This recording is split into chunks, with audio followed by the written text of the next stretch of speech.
right, let's see. Ooh. Come on in, guys. Come on in. We're doing a little bit different today. Had some technical issues and some technical difficulties. So I have a lightweight solution tonight. But we're going to make the show go anyway. So welcome to the Showtime Forum post-game report. This is DeVon Johnson. I'm here with you guys. It's late night where I am here in Houston at 10 o'clock. But as we had just witnessed, the Lakers didn't just lose, but they lost in a very sad fashion to the Toronto Raptors, which brings us to 0-2 on the year against the Eastern Conference team, or the previous champions, losing by 15 points, 107-92. And we have a lot to get into tonight. And so as I'm getting myself set up, I just want to first say that Chaez would be on tonight, but he had another engagement. So it's just going to be us tonight. It's not going to be a long stream. We're just going to talk through some of the things that happened tonight. And I think one of the biggest things we need to get into, and I think everybody saw it, we had commentary on it when we were looking, when you go through your Twitter timeline, really was just the energy. The energy was not there. It didn't feel like the Lakers really had any want or desire in the game. And to be honest with you, it's expected. It's expected in a situation like this because they have shown this trend throughout the year. They have shown primarily that when they get done with a rivalry game or a really big nationally televised game that everybody's looking forward to, there's a lot of energy and things like that, we tend to lose those games. And it's unfortunate that we did that tonight, but the good thing is that we've set ourselves up so that this loss doesn't really hurt us, but it is concerning because we saw some things tonight that we really should not see this late in the season, especially coming back in. Now, of course, the Lakers are rusty like any other team. 4 months off is going to make a difference in how you play. It's going to make a difference in getting things together, integrating new lineups, trying to get certain people into the lineups and things like that. There were some bright spots, as crazy as that sounds, losing by 15. There were some bright spots, and there were a lot of negative thoughts, not a lot of negative things that happened. And so I wouldn't read too much into this game. So we're just going to run through a couple of the things that we saw. But the energy level from LeBron James and Anthony Davis was obviously low. And this is not a matter of them carrying a load for a long time. They had 4 months off walking into this. This is much more expending a lot of energy. A lot of that adrenaline was flowing and things like that. And what we're noticing is that they are away from their normal recovery tactics. So while they're able to rest, and obviously, they're in the bubble and there's not a lot of outside noise, you got to remember a lot of these athletes have a routine and the thing that they do when they're able to go home or they come off the road. There's a certain thing that they're able to do. And you can tell at this point that they're going to have to learn a new way of recovering, not just physically, but emotionally, mentally, getting themselves back focused. You saw spurts tonight. You saw Anthony Davis hit a three. You saw LeBron start pulling up and even at a point was heat checking. But you can tell that these guys, that last game with the Clippers took a toll. And so tonight was just one of those nights where we were primed and ready, and hats off. This is, we're not taking anything away from the Raptors. The Raptors came out with energy. The Raptors came out with poise. But if we're being honest, this might be the last time we see the Raptors this season. It's very unlikely that they'll be able to get past the Bucks. And we also have to remind ourselves that certain teams you just don't match up well against. The Miami Heat match up very well with the Bucks, but we're able to beat the Miami Heat. It's all about lineup. It's all about matchups. And tonight you could even see that Frank Vogel was playing with the lineups a little bit. One thing I will say is that the starting lineup does not work well. The current starting lineup that we have for the Lakers does not work well against the Raptors. JaVale McGee is unable to keep up and do the things that are necessary to be able to hold off the Raptors. The Raptors have more size. They have better shooting from the inside. Their bigs are able to do more. JaVale McGee is much more of a catch-a-lob guy. And obviously he has the ability to block, but he gets dunked on more than he actually blocks. And so tonight was one of those times where in both the first quarter and the third quarter, starting off the game and starting off out the half, whatever momentum we would have had. And of course, in the beginning, starting off 0-13, down by 13 out the block. Some of that was contributed to not being able to get spacing going. what we saw tonight, and even with the Clipper game, is that when you take out JaVale McGee from that starting lineup, then you see Anthony Davis able to space a little bit better, able to do things and draw bigs out, which allows people like not just LeBron James, but Dion Waiters and other players to get to the cup easier. But having JaVale McGee and having Anthony Davis in at the same time in this starting lineup, we just don't have enough synergy with those two. And JaVale just honestly is not athletic enough to be able to keep up. It is no, once again, we're not diminishing JaVale's contributions up to this point in the season. But in this situation, it would have been good to see Frank Vogel make an adjustment. Of course, Dwight Howard wouldn't have done much better. Dwight was obviously more physical, but he's not able to bring as much in realm of offensive threat. And so once you clog that hole, which the Raptors did tonight, once you clog that hole, it leaves the Lakers in a really bad situation. So you saw plenty of times tonight that we would get to the hole and the Raptors would collapse in, and then we would kick it out. Once we got to the middle, we would have to kick it out to a shooters, and the Lakers were horrible from three tonight. We shot 25%. We shot 43s and only made 10 of them, which is horrific compared to the 41% that the Raptors did. 14 of 34, much more efficient, made more shots, and it was a huge difference in how the game went. Let's get into the chat real quick because I miss you guys. I've missed you guys, and I've been doing a lot of talking. And once again, forgive me, this is a much different setup. You ain't gonna see no graphics tonight. It's just gonna be us talking like kinfolk. Good news, everyone. Everyone stunk it up. They will pull it together. Marquis Smith. Man, Kuzma was coughing. JaVale was winded. They needed to double up on the COVID testing. It's to be honest with you, they're still getting their NBA bodies back. A lot of what we saw in that first game, even with LeBron James, LeBron played incredible, especially in those clutch minutes towards the end. Of course, we know the last play against Kawhi and Paul George, locking them down.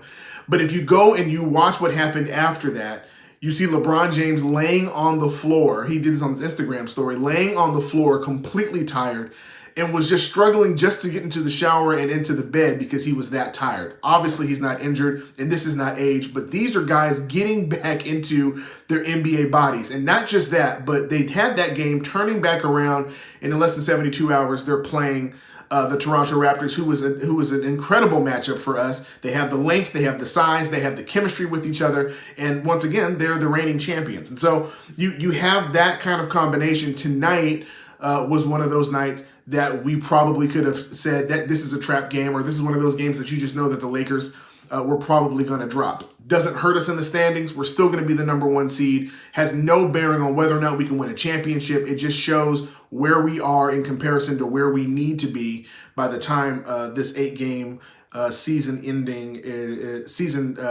closing games is over. You were right about AD and LBJ. They are taking a step back. Yeah, I know they'll never admit this, but I honestly believe that tonight, and to be honest with you guys, going forward with some of these games, you're going to see Frank Vogel doing a lot more experimentation and really wanting to see not just who can fill Avery Bradley's spot, but where else can we get scoring. In the first half, we had over 30 points coming from the bench, and we had, I think, 8 points coming from AD and LeBron combined, which we would never see at any other point. But just notice how now that the pressure's off, we've locked up the playoffs, and we only really need to win one more game in these next 5 or 6 games or 7 games in order to solidify our number one seed. So you're going to see Frank Vogel playing around with lineups. You saw J.R. Smith tonight, who got more minutes than he did before. He got a little bit more minutes. He had more run, 8 minutes tonight. I think he had 3 or 4 the other night. And so you're starting to see that. Markieff Morris got some more run tonight. He had 10 minutes tonight. So you're going to start seeing him playing with a few of these things. What I wish I could have seen was more Dion Waiters. Dion did have 22 minutes tonight. He went 4 of 11. But it's obvious. He's one of those Caruso-type factors when it comes down to the guards. He is able to bring an energy. He's able to bring an aggressiveness that not only infiltrates into the defensive scheme of the other team, but it also feeds energy into our team and kind of gets the offense rolling. You noticed that when he came in and JaVale came out, it gave us an opportunity for ISO ball to kind of get some things going. He can get to the cup. Obviously, at the end of the game, we even saw him with a chance for a 4-point play. So you're seeing where Dion Waiters is going to fit into this team. You're going to probably see much more of him playing in the minutes that LeBron is off the court. Not because we're looking for him to be a facilitator, but we're looking for an offensive weapon to keep the pressure on the defense. LeBron does that without even needing to have speed or needing to get ISO ball. We know that when LeBron has the ball, he is a threat to either pass and get an assist to an open person or, of course, get to the hole. Dion Waiters can keep the same pressure because he's able to create his own shot and make the shot, which keeps the defense honest and, of course, will give us the opportunity to not just keep leads but extend them. Here we go. What is concerning is why Green had a goose egg. Green has these moments, okay? Typically where you're going to see Danny Green shine is in 7-game series where he plays the same team over and over again. I don't know if it's him having an opportunity to experiment with the defense or try out the defense, or if coaches are just able to move him around and manipulate game plans to make it fit best for him. We saw it with Pop. We even saw it with Nick Nurse and the Raptors before. So we've seen Danny Green able to accentuate his skills while being able to hide his deficiencies. I don't know what happened tonight, but I can tell you there was really no emphasis on Danny Green playing. Dion Waiters had more minutes than Danny Green tonight, and Danny Green was in the starting lineup. He did go 0 of 7 and went 0 of 6 from 3, which you cannot do, and then missed his free throw. So it was just one of those games where Danny was just not in it, not there. And you're going to see this sometimes with veteran players. It is concerning. This is not me being a Laker homer. It is concerning to see that. I wouldn't put stock in it, though. I wouldn't put stock in it. I would put more stock in it if you see him in a 3 or 4 game series, or when we're in this playoff race and you start seeing him consecutively against the same team having issues. I would have a problem with that, but traditionally he's able to adjust when he plays a team consecutively in a series, which is what makes him so great in the playoffs, is that he's able to do certain things and learn the nuances and once again accentuate his skills. Al Sanchez, and I'm sorry, that question came from Richard Oshist. I hope I'm saying your name right, man. I apologize. Al Sanchez said, talk about ugly. Marquis Smith says hyperbaric chambers, massages or something. They looked uninterested. And guys, I want you to think about this. I want you to think about the first day of school. Okay, I want you to think about the first day of school. And I'm sorry if I'm going on a tangent, but I want to help explain what you experienced tonight. The first day of school, the night before, you're thinking different, you're feeling anxious, you're a little antsy to see your friends, to see if you're maybe going to high school, what that experience is going to be like. You got your fresh fit picked out. You already know what you're going to wear. You're going to see what your classes are like and things like that. Energy's at an all-time high, right? All of that is great. It may be your first day of college. Same thing. Getting in there, learning the campus, seeing things, the whole nine. That's what you experience with opening night, or the first game back of the restart of the season for the Lakers versus the Clippers, a team that they had just previously played before the league shut down, and that they were anxious to make a statement against. There's a rivalry game, big game, the whole nine, okay? The excitement, the anxiety, all of that is there. But then I want you to think about what it was like a few days after the first day of school, when you finally got the syllabus for your classes, and you done seen all your friends. The fresh fits don't really matter anymore. That's what you had tonight. It was the excitement is over, and now you're kind of settling into this is going to be the dredge, and they're going to be here. I want you to think about this. This is August 1st. They're going to be here August, September, and October. It's like they're doing a whole nother season, but they're going to be inside the same bubble. So expect this is where the challenge is going to be for the Lakers, is to keep themselves mentally focused. Tonight, there was nothing to keep them mentally motivated into being into this game outside of winning. Them losing or winning wouldn't make a difference. Them playing well would have made a difference in momentum, but it wouldn't even matter if they peaked in the next 8 games. So for them, there was really no interest outside of trying to figure out who's doing well. One thing we did find out tonight, though, is that Kyle Kuzma is making adjustments and getting better. Okay, he obviously had more fouls than he should have had, and he was making some adjustments in game. He cost us some moments, but you see him making smart plays. They had him mic'd up tonight. He was calling out pin downs on defense, and he was still doing some offense tonight. Of course, he had a fadeaway, did some things. He had 16 points tonight, went 3 of 7 from 3. In fact, he was our best 3-point shooter tonight, was Kyle Kuzma. And so you like to see things like that, but you don't get an opportunity to really see that in these moments unless you're experimenting the way that we did tonight. Once again, not making excuses, ugly loss, but it was good to be able to see that. Adam says, not seeing that explosive burst out of LeBron. Yeah, and I don't think LeBron's going to give you a lot of explosive bursts over the next 8 games. Remember, there are multiple rounds that he's trying to get through. And if let's just say everything goes well, let's just say he plays, let's just say he does 4, we do 4-game sweeps all the way into the finals, right? That those games are far more important than these games. And so LeBron also understands that in this year of his life, this many years and miles on his body, it is probably best that he take it easy and not try to jump out and do what he did. Now, we did see some great defensive plays. We see him pin a shot up against the backboard. We saw him play up well on Pascal Siakam on a couple of switches. But for the most part, he's not. You're not going to see him exerting that much energy in games like this because he has to save it. We're at the end of the race right now, guys. We're getting to the part that we've been waiting for. Right? It's not even the playoffs yet. This is not even the playoffs. We're still in the regular season for the most part. So we want to see LeBron at his peak when we get to the finals, God willing. Okay. Al Sanchez. That bubble is safe. Is it too late for Avery to change his mind? No, and to be honest with you, Avery is not going to heal what we saw tonight. And you're going to see, I'm just telling you, over the next few games, you're going to see games that could end up like this, depending on how the other team plays. Okay.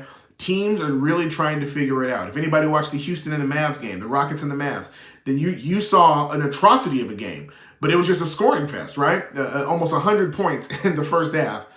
For the Mavs. And so when you see these things in the opening of the season, this is why the players did not want to jump straight into the playoffs, because you're going to have games like this trying to get yourself back, your wind back, and learn your team. Al Sanchez, KCP sucks on both ends.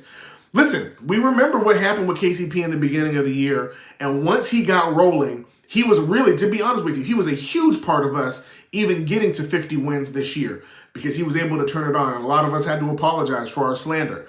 And so you're going to see that have to ramp back up again. KCP is not in the same rhythm and the same flow. And let's not forget, they are not in the Staples Center. They're not in their normal environment. So it's going to take a little while for them to get themselves together and get themselves going. I'm not worried about KCP. And here's why. This is where teams should really be afraid. When KCP had it turned on, we had no Kuzma.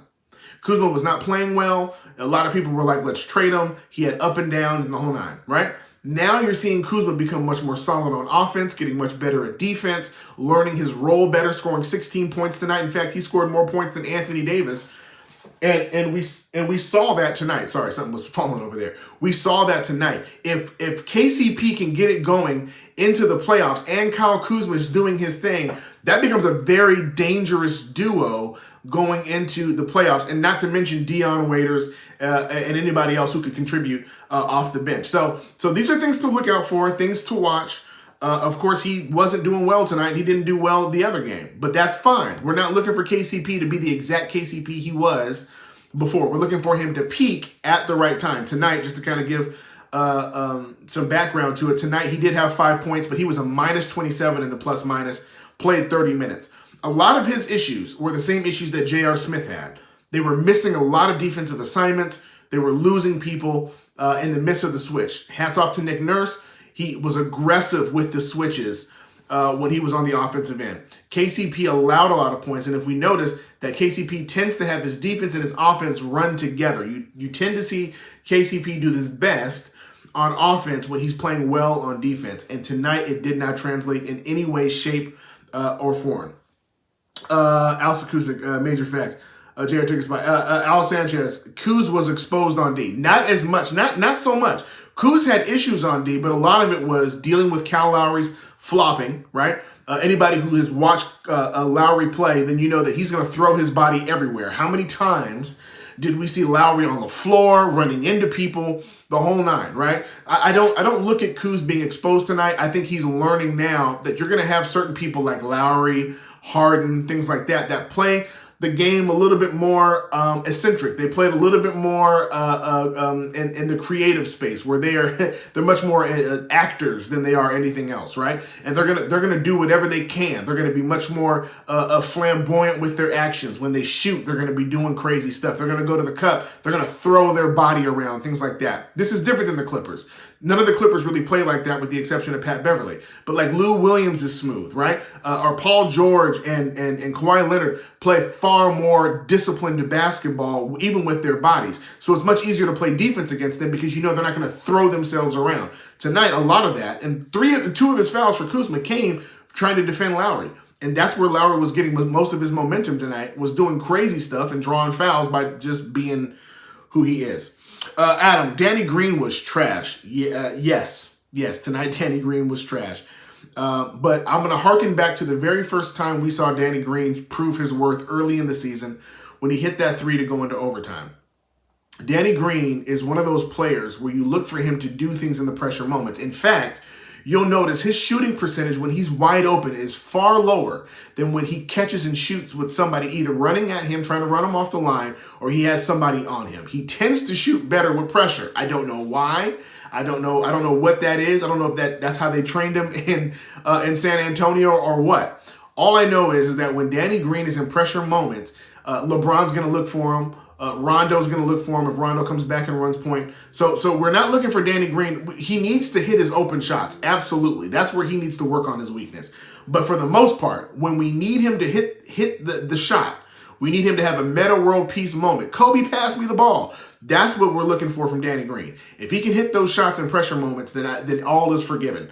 Here we go. Al Sanchez, do you think Waiters would be better on point with the second unit? Yes. Waiters has proven his worth.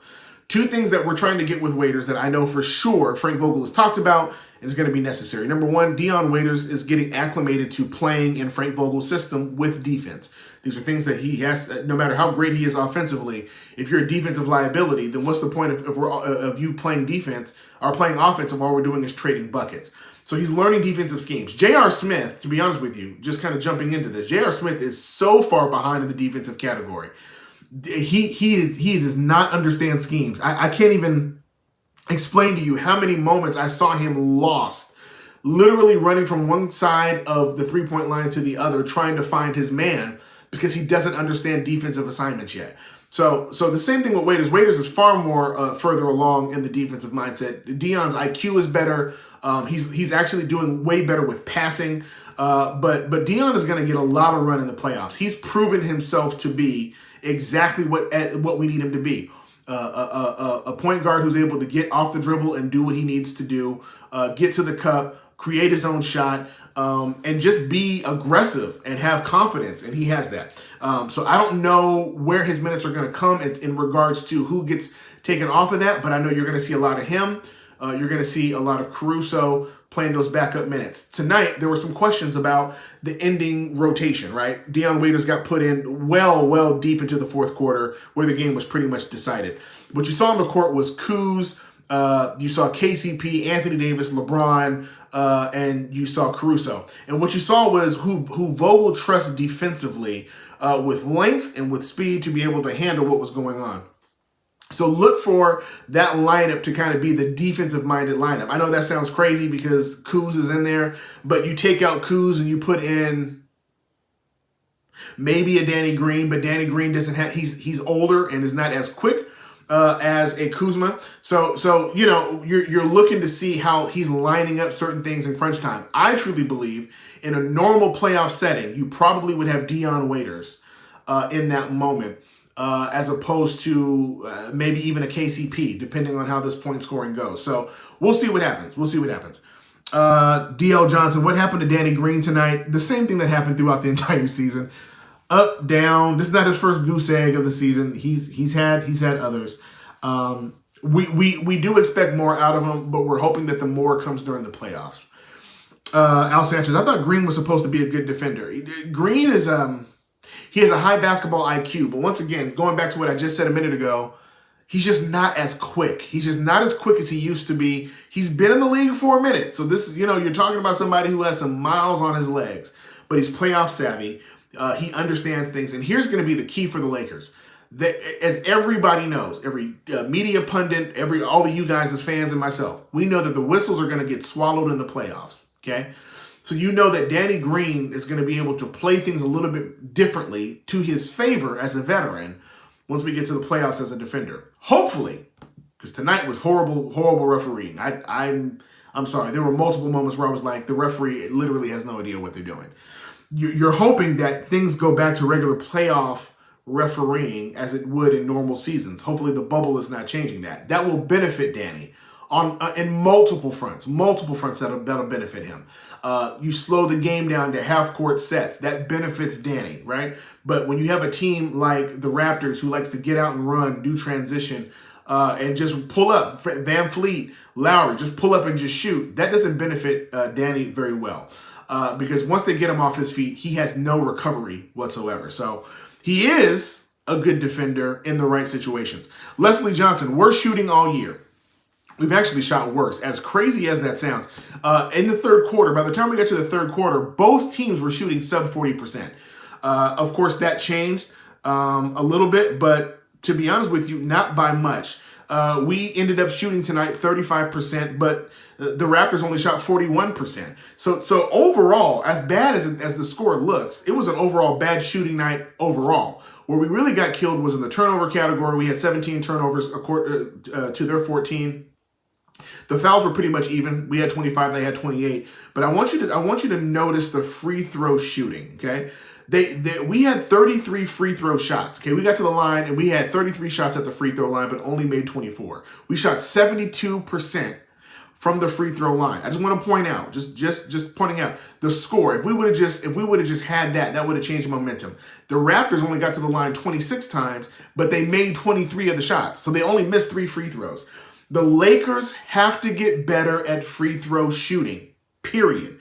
There's no excuse for not making free throws. It has nothing to do with energy. It has nothing to do with motivation. It has everything to do with getting your behind in the gym and practicing free throws. We know that Kobe Bryant would spend hours shooting free throws, so much so that he would get to the line so confident and bet people, like we saw, he would bet $100,000 to somebody that he's going to make a free throw shot, okay? It was very Jordan-esque the way he shot free throws. This is what the Lakers are going to need. Our best free throw shooter is Anthony Davis, and when he's not aggressive, like he was not aggressive tonight, Anthony Davis was 9 of 9 from the free throw line. But the other night, he went to the free throw line 17. He had 17 shots from the free throw line. So the idea now is that if we don't get our free throw shooting under control, if we don't get a way to get that into the 80 percentile on average in the playoffs, we're going to have a huge problem. We're going to have a huge problem against teams like this. And so it's not just the shooting is bad, but even if the shooting is great and we're missing at the free throw line, these are literal free points.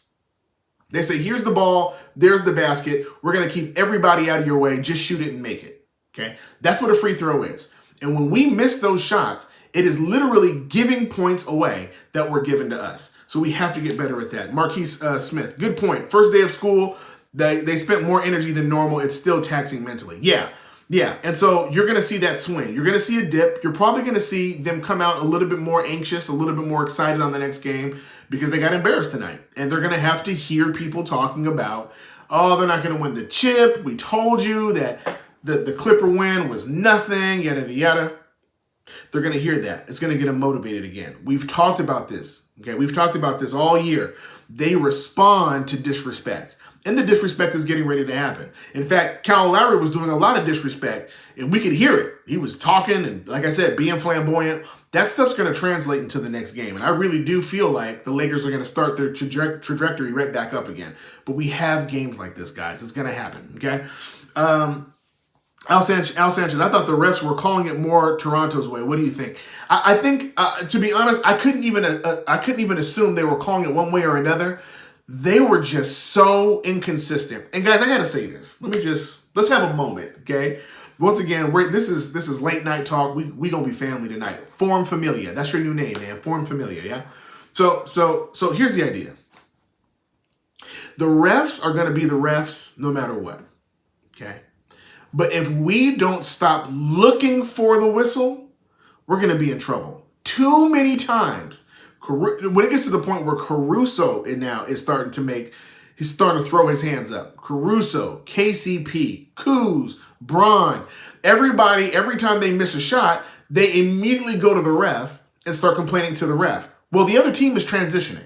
The other team is transitioning. Okay, LeBron he's a little bit more savvy. He'll finish the play, and then once that timeout is called, he's going straight to the ref. You guys have seen it. You saw it tonight. You saw it the last game.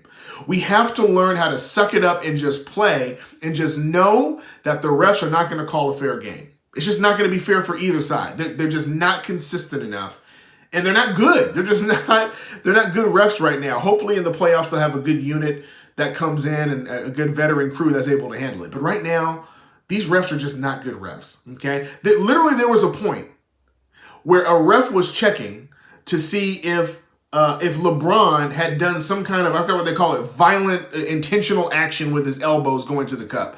When have we ever had a review to see if LeBron was being violent going to the cup? And then you go back and watch the replay, and the guy completely flopped.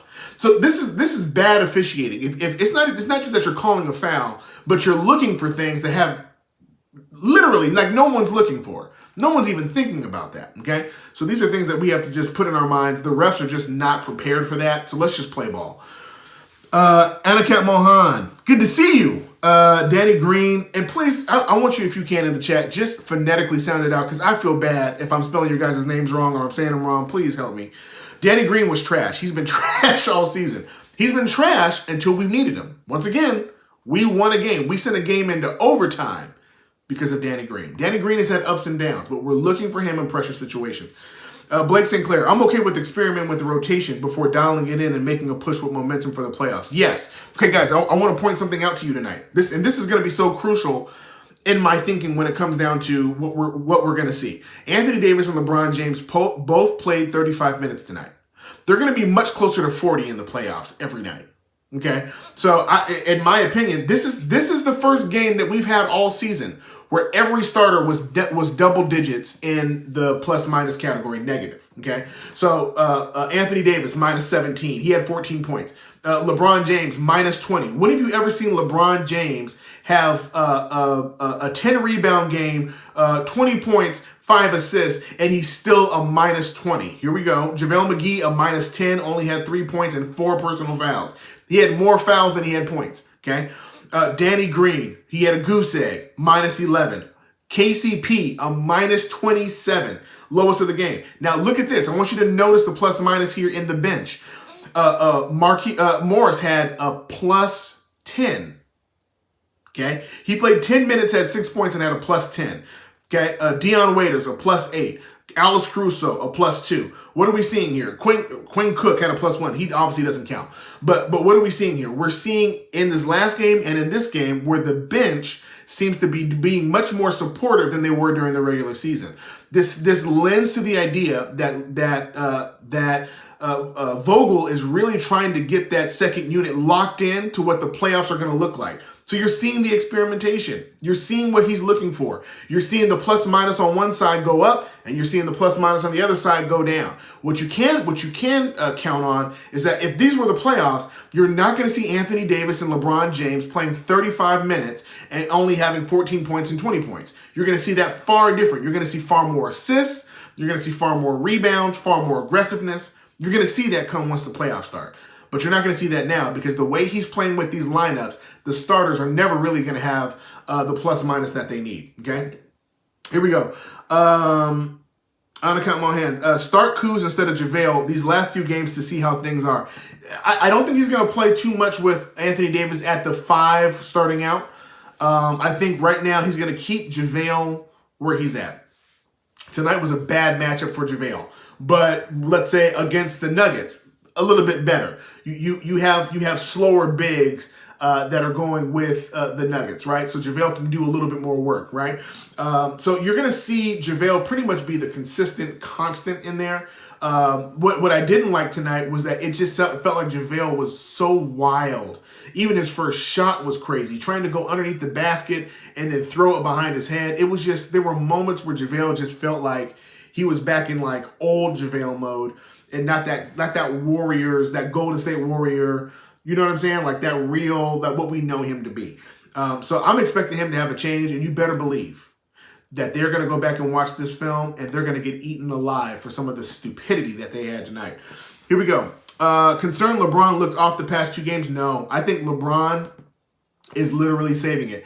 Watching LeBron play defense the way, he even had some moments tonight where I'm telling you he was playing defense. He's turning it on in spurts, but that means he's intentionally not giving his all on defense on certain parts, and he's not giving his all on offense as much because he's trying to conserve that. We talked about this the last post game.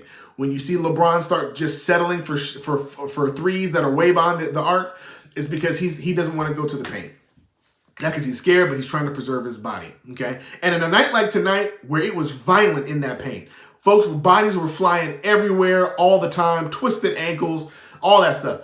It's best, stay out the paint. We need LeBron ready to run through teams. The goal is to get to the playoffs, do a 4-game sweep, and have more time off, because this is where everything changes. Right now in your season, everything runs on the schedule, but the schedule for the playoffs is determined by how you win. So if you win your 4 games, that means you're waiting for the next team to get themselves together. That's more rest and all of that. That gives you the ability to give your all in those games and then rest it up. And this regular season, you have to play the regular season, and then you have a couple of days off, then you start the 4 games. It's better for LeBron to save himself. There's no reason for him to prove himself.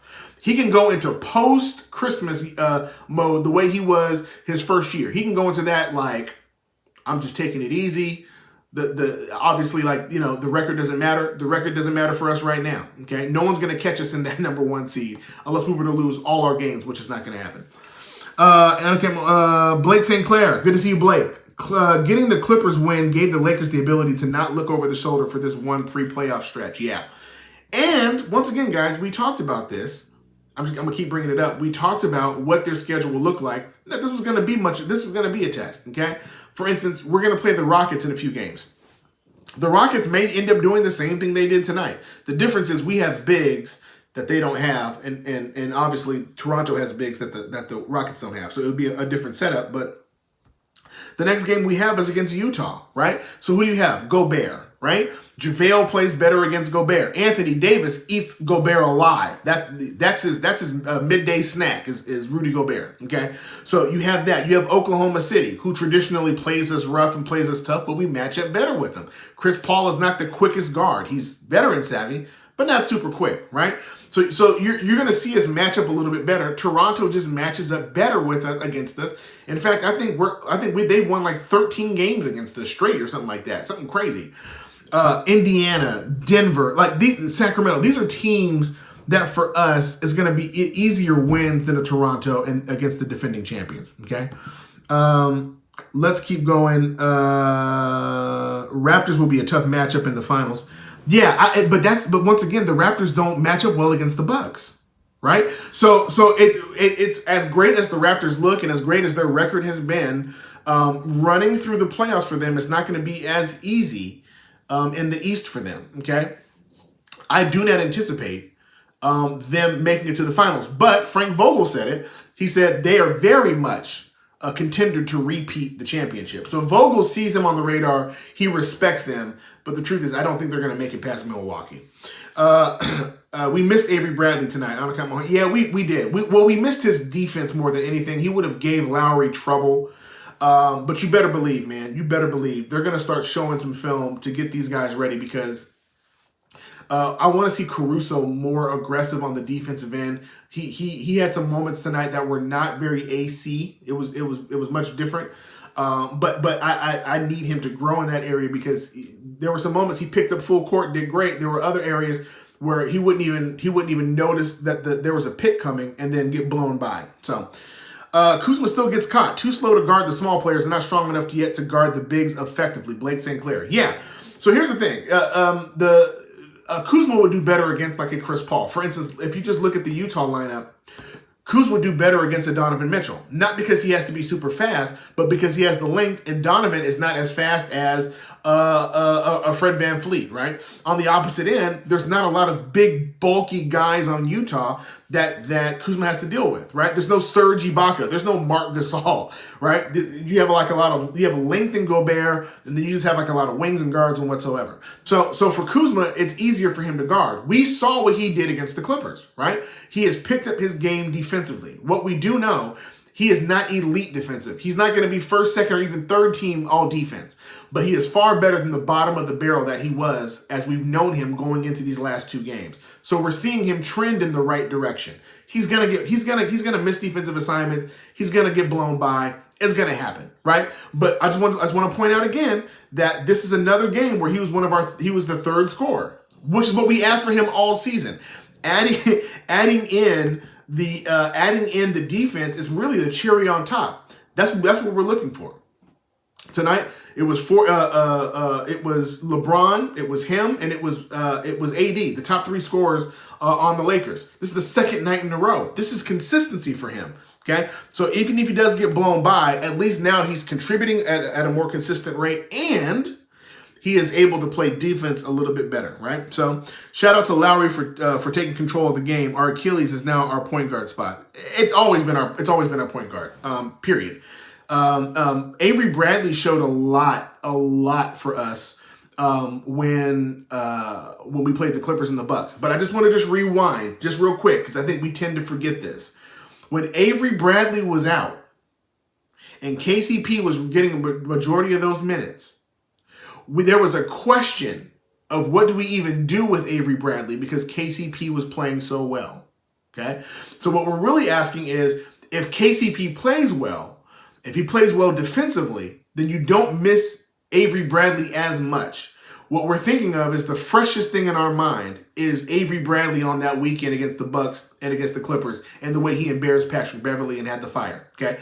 But let's not forget, he was gone for a good portion of the season because of injury, and KCP came in and filled in so well that we were really wondering who's supposed to start. Do we steal the momentum away from KCP and bring? This was a real conversation that we were having. So I don't want us to lose the fact that we are coming back into an NBA season after being off for 4 months. The Lakers obviously have more chemistry, but their bodies are not ready for it, and they're trying to get themselves together. Shooter's touch, getting back into the shooting rhythm. This is different. They're practicing in hotel conference rooms. This is different. Give them a moment to get back in. Let's just make sure we don't make the same mistake we did at the beginning of the season and push the eject button on people like KCP and Kuz when they're starting to get back into their rhythm again, okay? New Wentz order. Must be a Philly fan. If Rondo gets PT at all when he comes back, get the pitchforks out. Yeah, I once again, we're going back to this. We just talked about it. KCP, Avery Bradley. I don't know what's going to happen when Rondo comes back. Rondo, physically, when we saw the workout videos, we saw him posting, a lot of us were excited about seeing Rondo because he looked like a different guy, right? Rondo does have an experience playing with Anthony Davis. He is, as crazy as it sounds, Rondo is a tremendous passer when he's playing his part, okay? So I don't know. It really depends. But it looks like that Vogel, Kidd, even Lionel Hollins back at home, they're going to be playing with this guard lineup to try to figure out how do they compensate for the defense of Avery Bradley, the playmaking of Rondo, and then get consistent shooting or playmaking ability like a Dion Waiters. Okay, Tamarino 13, good to see you, Tamarino. Kuz has grown exponentially on D. He's also covered Kawhi, PG, Lowry, Siakam. We've seen effort from him 1 through 4. I expect this carryover to the playoffs. Have noticed a few possessions where it appears Waiters has been frustrated, confused with Kuz holding on to the ball for far too long. Interesting to see how this develops. Yes, you're going to see frustration, but that's only because Vogel has not made clear expectations of roles. So one of the things Morris said when he got to the team was there was zero confusion about who the team was settled around, and he had zero confusion about where his role was. He knew that everything was running through AD and LeBron, and that his job was to play defense and hit open threes. That's his job. Okay, that's his job. So the idea now for the bigs, the Dwights, the JaVales, the Morris, the AD, those are kind of set. The bigs are set. Where we're struggling, especially with like a Kuz, is in that forward and that guard position. So Kuzma has been asked to be a third scorer. That's what the people have been asking him to be going into the season, and even as the season progressed. Well, then you introduce Dion Waiters, and Dion Waiters is known to be a scorer. In fact, we wanted him because he's a scorer, and he's proven in these past couple games that he is efficient at getting to the cup, okay? So he showed that during the scrimmages. He showed that at this last game against the Clippers that he can get his shot, he can make shots. So now you're going to start watching who's going to be, who has the defined role of ball handler when Bron is out. And I truly think it's going to end up being Waiters, because as much as I love Kuz does far better on the catch and shoot than he does in creating his own shot, okay? Waiters can create his own shot and get Kuz the ball and give space for Kuz to shoot. That to me is a far better recipe for success than letting Kuz be the primary handler and letting DeVon wait on the wing for a pass. So DeVon's frustration is warranted. It's validated. But I think you're going to see that until Vogel definitively says, DeVon, on this second unit, you're going to run that ball. Houston game could be more of the same. Yeah, Marquis Smith. Yeah, and to be honest, it wouldn't bother me one bit. It wouldn't bother me one bit, to be honest. If he's still experimenting the way he is, it wouldn't bother me. Last game, Quentin Cook nor Jared Dudley played. This game, Quentin Cook got a chance to play for, 1 minute? I'm not even sure he got a chance. For 1 minute. So it's just, it's one of those games where you know that this is not the way it would have been in the playoffs. It would have been much different. Schemes would have been much different. Lineups would have been much more definitive. Roster control and roster manipulation would have been much more intentional, right? Going into it, it didn't seem like there was an intentional matchup tonight against the Raptors. It wasn't like when they subbed out, he had somebody he wanted to sub out against them, right? You're going to see that going into the playoffs. Blake St. Clair, the Raptors also know Green's game pretty well, so they can exploit that. Didn't even think about that. I didn't even think about that. Even playing with a person for a year, you get to know their tendencies, and so you kind of know, like, hey man, you attack him on his right hand, he's no good going to his left, and he gets caught. Okay, like this is stuff you can call out easy if you know him. You know what I mean? So that could have been something to look out for. Anakat Mohan. Looked like something was bothering AD today. I think AD is just learning how to get back in basketball shape. It took him a while to get back in the shape that he needed to be in. What's good is that he's not injured. He said his eye's getting better every day. There's no shoulder injuries, none of that stuff. He was hitting threes. He's not afraid of hitting threes. It just he wasn't aggressive tonight, and that lends to my theory that there have been some conversation that they want to evaluate the other players more. I think it's very easy. Think about the last game. As soon as we came out the gate, feed AD, feed AD, feed AD, feed him. Feed him, feed him, feed him. They didn't do that this game. In fact, it looked more like AD was meant to be a distraction, or he was meant to be a decoy more than anything. Okay, so that's something to look out for. Let's see here.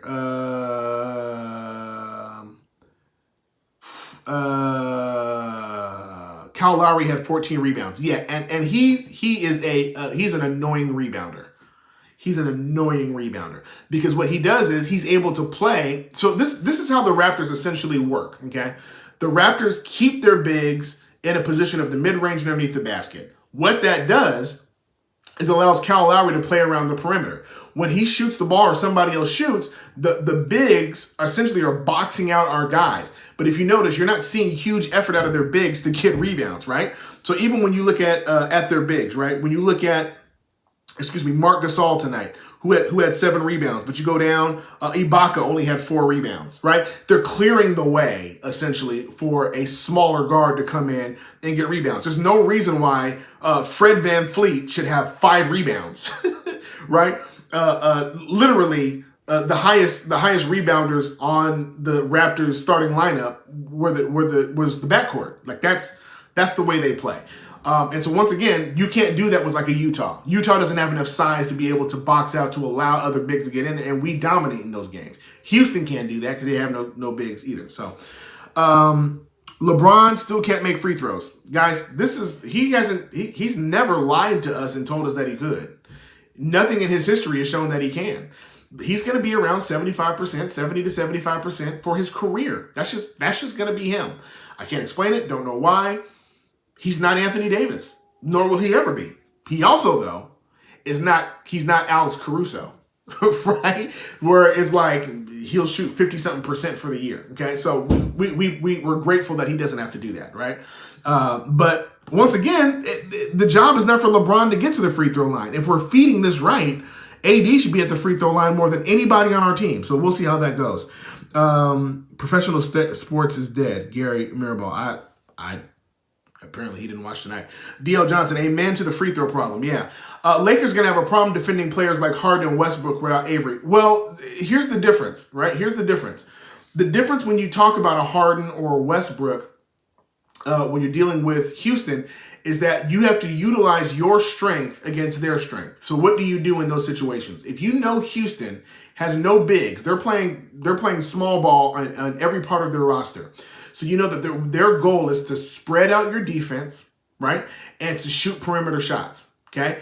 Or to spread out your defense, move your bigs away so that Russ can get to the hole, right? So what you have to do, and what we're probably going to see Vogel do, is to create defensive schemes much more like a 2-3, and I'm not saying he's going to do that, where you're running the three-point shooters off the line and trying to funnel everybody to the inside. Even if they funnel in and kick and shoot, you'd rather take that than having just Harden play iso ball or leaving the lane wide open for Westbrook to come all the way in. Okay, so they have strengths, but they also have huge weaknesses that we can exploit. So even if we are not able to defend Harden and Westbrook well, I would rather Harden and Westbrook go for 40-something points and keep everybody else under control, right? So that we can go in and do what we do and keep playing our game than anything else. It doesn't bother me that Harden scores 35, 40 points. That doesn't bother me. What bothers me is when he does, Westbrook gets 30, PJ Tucker gets 27. You see what I'm saying? Like that's where we have a problem.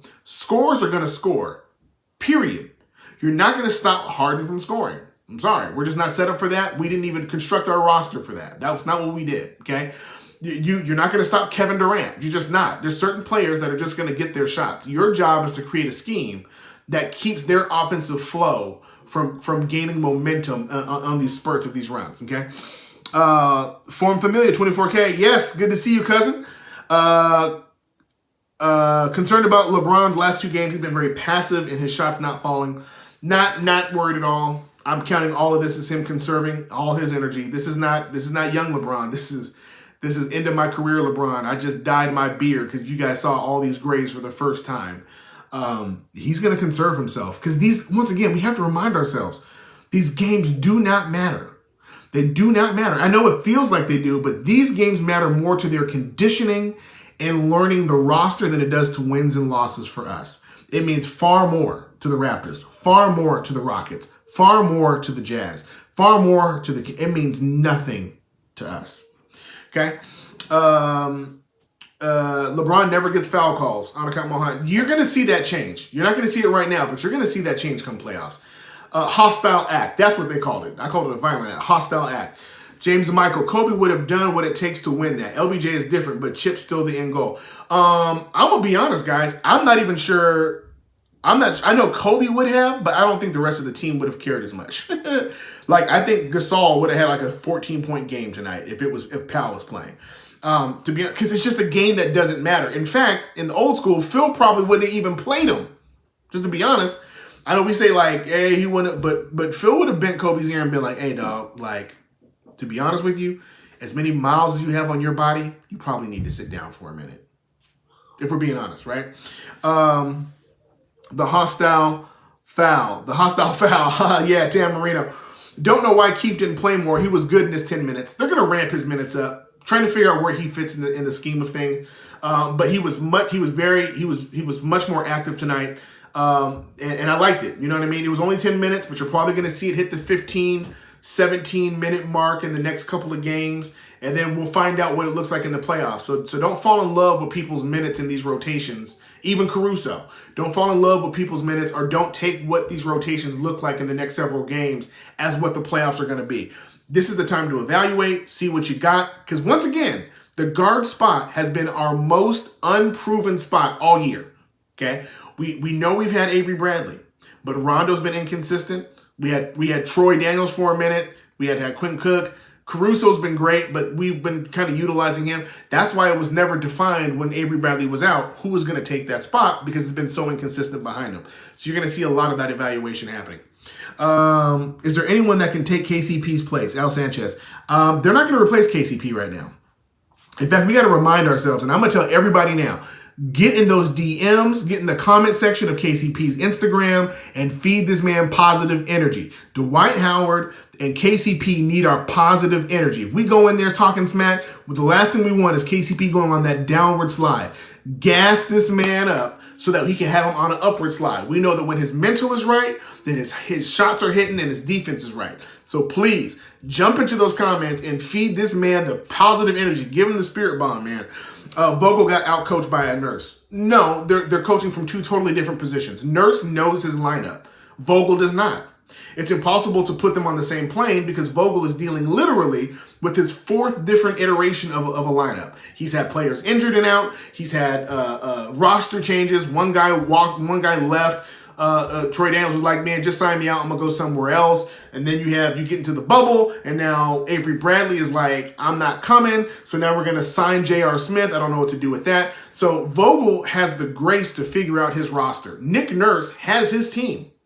All they did was they took away Kawhi and they were like, all right, keep the party going. You're seeing the same people, the same Serge, the same Marc Gasol, the same Pascal Siakam, Fred VanVleet, Kyle Lowry. You're seeing a lot of the same people minus Kawhi and Danny Green. So it's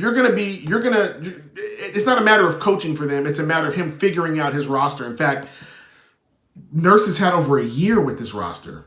Vogel has had 50-something games maybe in total. So we have to give him a little bit more grace. Vogel has been, I'm gonna be honest, he's been the correct coach for this team. He's been the correct coach. And so I'm excited about it. I think Vogel's gonna do great in the playoffs. He coached well against LeBron when he was with the Pacers. I think it's going to be fine. And once again, Nick Nurse he's a tremendous coach. I love him. He reminds me of like a Brad Stevens, just came out of nowhere, but it's just amazing. So it's one of those things where we had to just allow ourselves to give grace. Okay, so here we go. Blake St. Clair, the late game defensive lineup you mentioned before, I would replace Morris with Kuzma. Oh yeah, so you would put Morris in instead of Kuzma. I would too. I think Morris is once again learning his role. Guys, that's another one we didn't even talk about. Before we stopped everything, Morris didn't really get any time. Waiters obviously got no time. J.R. Smith, J.R. Smith, obviously he got signed up. So these are key people. These are key. Dion Waiters is a key person. Morris is a key person. J.R. Smith is a key person. So these guys, man, are still trying to figure out their defensive rotations.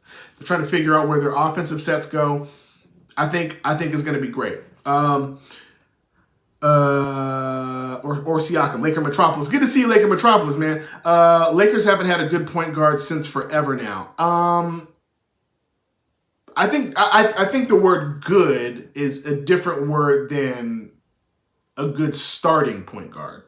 I think that's the word that we're looking for. Do we have the point guard of the future? Do we have someone that we can say we have a point guard that we can sign to a multi-year deal? Probably not, okay? Even Dion Waiters is not that. Dion Waiters is not your starting point guard going forward, but he's not your starting point guard. So those are, to be honest with you, those are few and far in between, okay? It's not like you can go out and find these players. Now, the difference is that a Kyle Lowry and a Fred VanVleet learned through the playoffs and the regular season how to play with each other. These guards don't even, we don't have a definitive backcourt. And here's the biggest caveat to everything, okay? When you introduce LeBron James into your lineup, you can erase the idea of a traditional point guard, okay? LeBron is the ball handler, period. When we get to the playoffs, you're going to see him with the ball about 75% of the game, not just the possessions he's in there. LeBron going to be in there for majority of the game, okay? He's going to ball handle. So what do you do with a traditional point guard when LeBron is handling the ball? Unless you have a Kyrie-level talent where LeBron can go off ball and Kyrie can do work, you're not going to see another point guard able to play with LeBron well. You're just not. Think about the point guards that LeBron's had. Dellavedova. Who else have we had? I think JT Snow or something like that. Like the point guards that traditionally play with LeBron are nobodies. Mario Chalmers. Because you don't need them. You don't need them to be elite point guards. The most elite point guard we've seen LeBron play with is Kyrie, and Kyrie gave up on that. Okay? So as long as you have LeBron James on the roster, you're probably not going to have a great point guard unless you can get a trade for like a Dame or something like that, Marquis Smith, Showtime form that 3-and-D. That 3-and-D Iguodala player was before the Achilles. Before Rondo and AB is a hole that needs to be fixed. Yeah, I mean it is kind of is what it is. And once again, I'm gonna say it again. When you look at the point guard for the Lakers, there's not one team in the NBA that has a point forward. We're the only ones. There's nobody who has a forward who has the court vision and the just elite passing skills that LeBron has. LeBron is our point guard. So if you just change that and say, oh, we don't have a good backup or we don't have a good off-ball point guard, that's a whole different conversation. Danny Green came to LA to start inside the green room. He didn't have to come for that, guys, to be honest with you. I think people forget that, like, you can do podcasts from anywhere. He's doing it from the bubble. That's not a big deal. Al Sanchez, I agree. Kuz is a ball stopper on offense, hog, etc. Well, we asked him to be that. Let's just be honest. We asked him to be that. It's all Darren Collison's fault. To be honest, this is a perfect example. Darren Collison would have fit the mold of being able to play off ball, facilitate an offense. But if I'm being honest, I am having way more fun watching Dion Waiters. I'm having way more fun watching him. Dion got to get in where he fits in. Lakers Unfiltered. Yeah, and we're hoping he fits in. Put in the comment, guys. You guys put down in the comments. We have a family night tonight. Tell me where you think, rank the point guards for who we have. And let's just assume, obviously Avery Bradley is out. Rondo, Quinn Cook, Caruso, Waiters. Tell me what you think, what that order should be. Who's the top of that list and who's the bottom of that list? Here we go. Danny Green versus the Raptors, 0 points in both meetings. Showtime form. Okay, so here we go. A goose egg against the Raptors twice that we've played in this year. Thank you for that, Jonathan. So I don't know why, but Danny's just not good against his old team. I wonder what his point total is against the Spurs. New wins order. I saw a lot of wide open shots missed and a lot of experimenting now that I cooled off. GG's Raps. Yeah. If we want to know where the game was lost, the free throw line and open shots. Guys, how many times did we see the kick out to the three? Danny Green was one of the biggest violators of the open three shot. He missed, what did I say he missed? He missed tonight 7 threes tonight, or 6 threes, I'm sorry, tonight. And most of them were wide. You can't miss wide open threes. You can miss a couple, but when you have a Fred VanVleet or you have a Kyle Lowry, these teams are destroying us. If you notice, 3-point line is always, it's so crazy. It's like our best 3-point shooter for some reason is LeBron. That can't be the case, okay? That can't be the case. Tonight, which is another example of that, when LeBron kicks out, shooters got to shoot. And here's another part of getting back into the rhythm. Learning how to catch and shoot is far different than creating your own shot. So even for Dion Waiters, I want you guys to go back and watch. Lakers film room, Pete Zeiss, he's doing an incredible job. He does a lot of slowing down. I want you to watch on these shots, especially when they do the 24, what's that 2K20 shot where they're sliding across. I want you to watch how many wing players go and they're just walking along the perimeter with their hands just like this. They are trained for this. Dion Waiters is not trained for this. Dion Waiters is calling for the ball, clapping, but he's calling because he's not looking to catch and shoot. He's looking to get to the hole. Well, everybody else has been trained catch and shoot, catch and shoot, catch and shoot. But they're trying to get JR and Dion going and the whole nine, and they're trying to figure out stuff. So you're going to see a lot of that. A lot of these open shots missed in the beginning. But once they get their rhythm going, you're going to see KCP hitting from the corner again. You're going to see Caruso doing what he did during the scrimmages. You're going to start seeing AD doing what he did last game. Threes, back-to-back. Kuzma picking up his 3. He was one of our best 3-point shooters the last 2 games. You're going to see it going once the rhythm gets going. People learn LeBron's tendencies, learning where to be. That's going to make a difference in how we play in the playoffs. I think Lakers can still string wins together over the next few games while mixing up the rotation to find a balance that works in the playoffs. Blake St. Clair, best of both worlds. They will. And you're going to see some resting. LeBron and AD are not going to play every game 30 minutes in the next few games. They may play 15, 20 minutes. They may do some games where they sit. They may do a game or 2 where they sit. Probably not the best thing, but if you saw how much energy they exerted against the Clippers, then you go, okay, well, maybe it's best that we give them a little bit of a run, a little bit of a rest. Danny Green plays well in playoffs because the game shifts to more half-court O and D. He'll have time to sit in the corners. LeBron will drive more, kicks out like he did with Love and JR in Cleveland. This half-court play also helps him on the defensive end of the ball. High IQ defenders excel in the half-court D setting. Well-spoken Tan Marino 13 speaking from Twitch. Guys, listen, we have to remind ourselves, and it's hard for us, guys. Can we have a moment to mourn? We ain't been to the playoffs in so long. We done forgot what it's like. We done forgot. We're going back this year, though. Thank you, Jesus. We're going back this year. You're going to see why this lineup, why Pelinka put together so many veterans, why you hear terms like playoff P or playoff Rondo. I'm sorry. When you hear these phrases and you see the veterans that he brought in, you're going to see them make their money in the playoffs. Okay, that's hard for us to digest because it's like, man, we're getting blown out, or they're getting abused, they're getting used. But I think Tan Marino just said it just as well as could be spoken. When you slow everything down and you get to that half-court set, you give the vision of LeBron, you give the veteran the savvy mindset and IQ of a Danny and a Dwight Howard. Remember, when Danny Green hit that great shot in the beginning of the year, it was Dwight already knew to do a hammer screen to get Danny open.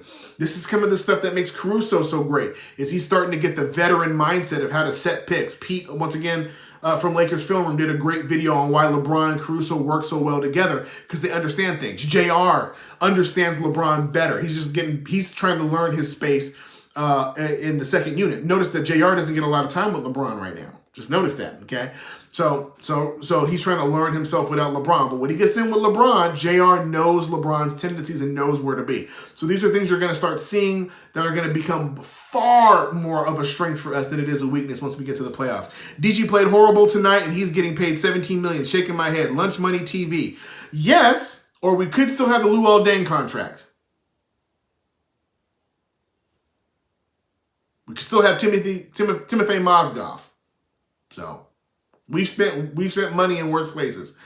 Laker Metropolis, we had 17 wins when KCP took AB's place. Excellent. Laker Metropolis in the chat. Tell me how many 17 wins out of how many games? I forgot how many games he was out. Showtime for Eric Snow. Oh, it was Eric Snow, not JT Snow. I don't know what I was talking about. Blake St. Clair, you really just need someone to defend the point guard while LeBron runs the offense. That's very well said. Lunch Money TV from Periscope. Waiters first. Okay, now we're getting to the rankings. Waiters. You see my Raider hat in the back. Forgive me. Waiters, Caruso, Rondo, Cook. So this is the way that Lunch Money TV views the point guards. That Waiters is our best point guard. Caruso second best. Rondo third. Cook fourth. I'm not against that list. Al Sanchez, LeBron, Waiters, Caruso. Yeah, you can include LeBron into the point guard spot. Obviously, he's going to be the elite, the best one that we have, obviously. Showtime Forum. This is what Jonathan says. Our number one guard is Bradley. We throw him off the list because he's not here. Waiters, Caruso, Rondo, Cook. So we're seeing the same thing again. James Michael. ESPN says Lakers were 1-13 on open threes from LBJ. Can't win with that. And let me tell you who's going to be the first person pointing that out. LeBron James. LeBron will get in their faces and say, hit open. Listen, this is one of those times where Vogel and Kid and them are going to step back and let LeBron be far more vocal. J.R. Smith talked about how a lot of players misinterpret LeBron's abrasiveness and the way he talks to people and his shortness. He gets very Kobe-esque, right? They mistake that. LeBron is going to talk to them and say, listen, he's probably going to curse at him and say, go 1 of 13 again. Let that happen again. He's going to turn very Snoop on him, okay? These are preseason games for the Lakers. Lunch Money TV on Periscope. Absolutely. LeBron, TM. Who do you have coming out of the West? I hope you know. I hope you know. I hope you know who you turned into. Lakers are not just coming out the West. They're coming out the NBA, baby. We're coming out. This is going to be another banner. Anakin Mohan, Jazz got hammered by Thunder. We should take care of them the next game. Most likely. And once again, you're talking about a lot of these teams, forgive me, in the Western Conference are fighting for they're fighting for this play-in.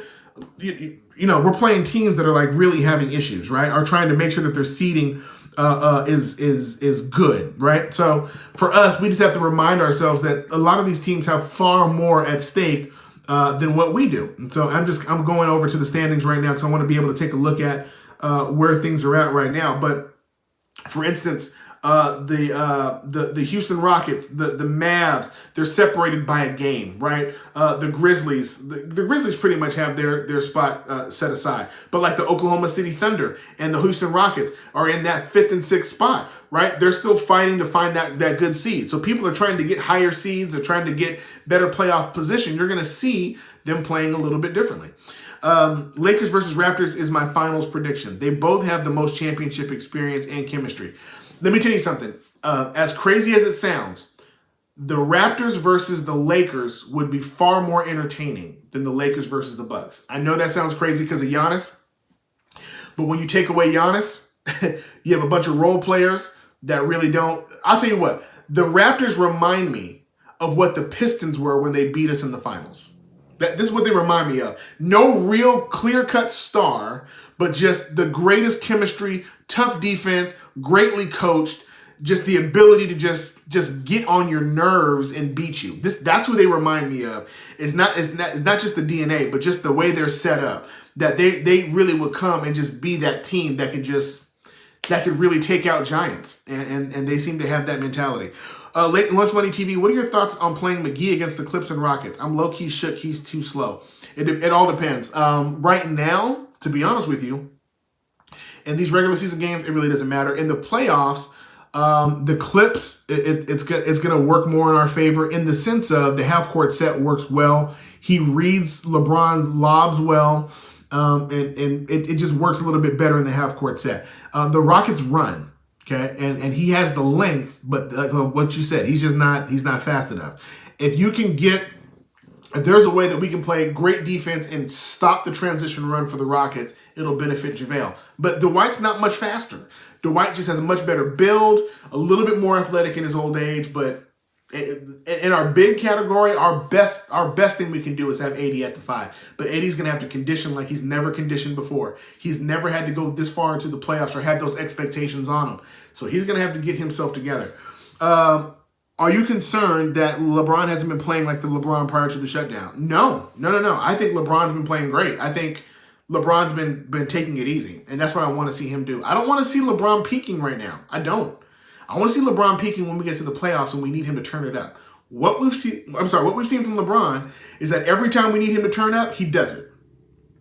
When it was time to defend in that last part, he turns it up, he does it. We know that when he's ready to turn it on, he can. There's no reason for him to turn it on right now. Okay? Anakai Mohan, Lakers versus Bucks would be one of the make defensive-minded finals in years, like an old-school final. Would love to see it. Great coaching will prevail. Yeah, Bucks, sort of, but the Bucks are centralized around Giannis. If you shut down Giannis, it's been proven. This is what Miami does. Miami doesn't even have the size to go with the Bucks, but if you shut down Giannis, you've kind of won the game. Lakers versus Raptors would be extremely defensive-minded. Oh, you said it again. Yeah, finals. Lakers versus Raptors would be extremely defensive-minded. Yeah. Would be an old school kind of final. Absolutely. Yeah, so guys, let's do this. We're pretty much done. We've gone long tonight. It's Familia night, yeah? Let's just take a look at what we have coming up on the next few games. We already talked about the fact that we have Utah coming up. And Utah's in a pretty good position, but they're really trying to get their chemistry back. They obviously had a lot of locker room issues with Rudy Gobert testing to be the first COVID positive NBA member. And to be honest, the whole shutdown started with him. I don't want to say that it wouldn't have happened had it not been for him touching those microphones and treating it so flippantly. It probably would have shut down at some point anyway. But that really broke up their locker room. And so you're going to see them fighting for chemistry. The Lakers probably will take it as serious as necessary, but they do have tomorrow off, which is good. And one thing you want to point, just going to remind yourself, these games are being played extremely late. This is East Coast time. So, for instance, the game starts at 9 o'clock Eastern time for the Lakers on Monday. So the other game, the Clipper game, went well into the night. Oklahoma City will be an early game, but it'll be a Wednesday game. They're going to play at 6:30. That's going to be a change, but we should have no problem with that. Houston will be a good test for us to see how we're going to fare against running teams and see how that goes. I'm really more excited about the Pacer game because I love Oladipo and he's officially back, and I want to see us, against those kind of guards, those tough-nosed teams, and Denver, mainly because there's something about us in Denver. They're not a rival to us, but there's always this necessity to put them back in their place. And Denver is potentially somebody we could see. I think I'm not sure where their seating is going to end up, but at the end of the day, every team is a potential at some point, right?